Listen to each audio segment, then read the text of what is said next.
Samir, un match de folie, et cette fois ça tourne en votre faveur. Ouais, enfin, ça fait longtemps qu'on attendait une victoire. Donc là, ça tourne en notre faveur. Une salle remplie, un public qui a poussé. Que demander de plus? Et pourtant c'était mal engagé pendant longtemps d'ailleurs. Ouais, ils ont mené, je pense, les trois quarts du match. C'est une belle équipe, hein. C'est pour ça qu'ils sont si haut au classement. Donc je pense qu'on a fait un bon match pour revenir. Ouais, parce qu'il a fallu. Voilà, c'était une course à handicap très, très longtemps. Ouais, on était toujours derrière, donc il a fallu à chaque fois faire des stops, revenir, et puis derrière eux ils loupaient pas grand chose. Donc non, c'était un match, une bataille, c'est un bon derby quoi. Il a fallu être costaud mentalement. Ouais, bah fallait pas lâcher, on pouvait pas se permettre de lâcher, aussi bien pour nous, pour le public, pour le club. Il faut montrer une image positive, donc on ne pouvait pas ne pas entrer dans le match à fond quoi. Ça peut servir de déclic? J'espère vraiment. J'espère vraiment que ça va nous lancer, peut-être pas sur des séries, mais ça y est, on va partir du bon pied. Et puis là, on a une équipe entre guillemets nouvelle, donc essayer de faire quelque chose. C'est vrai que c'était un peu quitte ou double à la fin. Hein. Si ça se passait mal, moralement, ça aurait été très très dur à encaisser encore une fois.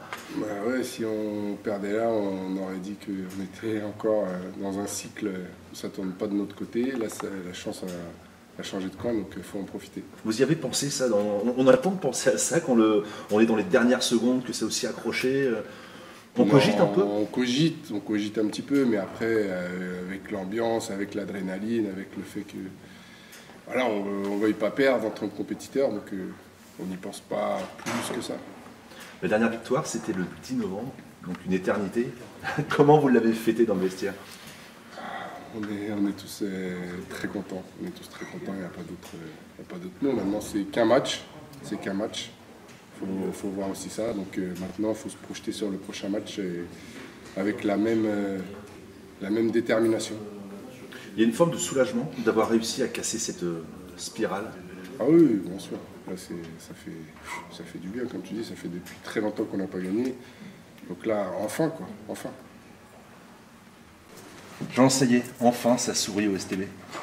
Ouais, c'est vrai, on a eu un peu de réussite qui nous a vraiment fui jusqu'à maintenant. On a quand même lâché un paquet de matchs dans les dernières minutes. Et ce soir, c'est tombé du bon côté. Et c'est tombé du bon côté parce qu'en deuxième mi-temps, on s'est réveillé, qu'on a fait ce qu'il fallait pour aller les chercher. Parce qu'en première mi-temps, on n'y était pas du tout. On prend 45 points, on n'a pas d'intensité, rien. On n'était pas prêt à jouer un match de basket, je parle même pas de derby. Un match de basket. En deuxième mi-temps, ça a été mieux. On est mieux rentré dans le match. On a mieux fini surtout. Et surtout, notre banc nous a apporté beaucoup. On a pu faire des rotations, on a pu envoyer des joueurs qui étaient frais. Et à la fin, un garçon comme Mamba nous a énormément apporté défensivement. Donc c'est bien, mais voilà, c'est notre troisième victoire, donc on ne va pas s'enflammer non plus. Votre équipe a dégagé quand même une vraie force de caractère pour aller forcer son destin.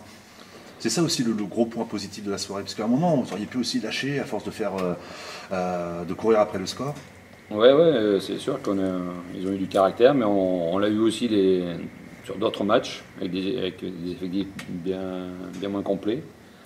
Le problème, c'est qu'on lâchait toujours par fatigue ou par des petites erreurs. Et ce soir, on n'a pas lâché, on a été chercher les choses, et j'espère que c'est le début d'une nouvelle aventure pour une nouvelle équipe. Parce que l'équipe qui est là ce soir, elle est beaucoup plus complète que ce qu'on avait il y a encore 3 semaines. Donc maintenant, cette semaine, on a eu beaucoup de temps de travailler, parce qu'avec 3 matchs dans la semaine, c'était difficile, plus un déplacement.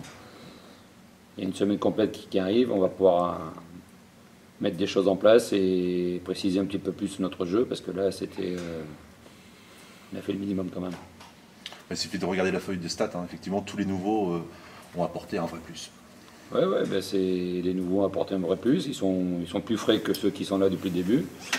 Mais tout ça, ça va se mettre en place. Et j'espère que maintenant, la poisse va nous lâcher un petit peu et qu'on va pouvoir travailler avec ce groupe-là jusqu'à la fin de la saison sans blessure supplémentaire et avec l'état d'esprit qu'il y a, c'est un bon début pour travailler, améliorer les choses et construire une vraie équipe de basket. C'est peut-être plus qu'une victoire, je m'explique. Parce que moralement, ça peut changer quand même beaucoup de choses. Ce match, vous auriez pu le perdre. Ça se joue sur des détails, sur 3 fois rien. Et là, si vous l'aviez perdu, moralement, ça aurait été quand même encore un coup très très dur à encaisser. Et là, vous vous dites peut-être qu'enfin la roue tourne. Ouais, c'est une bonne façon de voir les choses. C'est sûr qu'après Blois, on avait pris un coup sur la cafetière, comme j'avais dit. Ça s'est vu d'ailleurs, parce qu'on a très mal commencé le match à Nancy, où on n'y était pas du tout. Et on a eu une réaction en troisième quart-temps, mais bon, pas assez. Si ce soir, le scénario avait été le même, je pense que ça aurait été difficile de repartir, de remobiliser tout le monde, alors qu'on vient d'incorporer 3 joueurs. Ce soir, en faisant les efforts et en gagnant ce match à l'arraché, parce que Rouen a fait un très bon match. Ils auraient pu aussi l'emporter, parce qu'ils ont quand même dominé plus que nous n'avons dominé. Mais on a eu les ressources pour aller chercher, et je pense que ça peut être un bon ciment pour commencer à construire quelque chose. Et une belle réconciliation peut-être aussi avec le public, parce que là, le public, il a joué son rôle, hein. C'était chouette. Réconciliation, je n'irai pas jusque-là, parce qu'ils nous ont toujours soutenus, même dans les moments difficiles. Mais ce soir, ils nous ont poussés, et puis la salle était pleine, et voilà, c'est des matchs de basket comme on aimerait en voir souvent au Havre. Vous avez la possibilité d'enchaîner avec un autre match à domicile samedi prochain. Ouais, il nous reste 6 matchs avant la fin des matchs aller. Faut qu'on en gagne quelques-uns quand même, parce qu'on n'est qu'à 3 victoires. Et il faut qu'on enchaîne. Si on arrive à enchaîner des victoires, on va sortir de la situation difficile dans laquelle on est. Et il n'y a qu'une chose à faire, c'est travailler et gagner les matchs. Juste un dernier petit mot, Jean, sur l'ambiance dans le vestiaire, la fin du match. C'était quoi? C'était du soulagement? C'était parce que c'est depuis le 10 novembre que vous n'aviez pas gagné, quoi. Comment on célèbre une victoire comme celle-là après tant d'attentes? On l'a pas célébré, mais le mot qui revenait souvent, c'était enfin, enfin. Et enfin parce qu'on avait une équipe au complet, enfin parce qu'on gagne un match, et enfin parce qu'on ne lâche pas dans les dernières secondes, enfin parce que tout le monde a pris du plaisir à jouer ce match-là, et enfin parce qu'on se dit que peut-être c'est le début de quelque chose et qu'on va pouvoir construire là-dessus. Donc on n'était pas négatif avant, on ne va pas s'enflammer non plus, mais en tout cas c'est très bien pour la confiance, pour le moral, pour le club, pour les supporters qui ont vécu une première partie de saison assez compliquée où on n'a pratiquement jamais joué ici aussi. Pour ceux qui sont là depuis le début de la saison, avec tous les blessés qu'on a eus, pour les blessés qui étaient sur le banc, c'est positif de gagner et espérons qu'on va continuer.